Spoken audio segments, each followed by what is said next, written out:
Hi friends, फुलचंदन 143 blog को आपन स्वागत।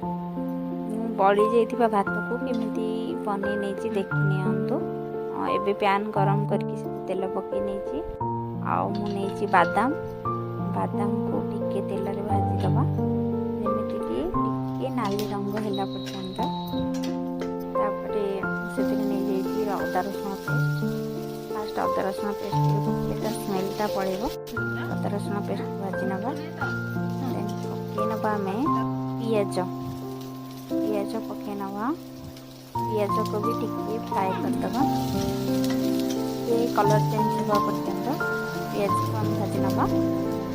से पके दीजिए स्वाद अनुसार लुण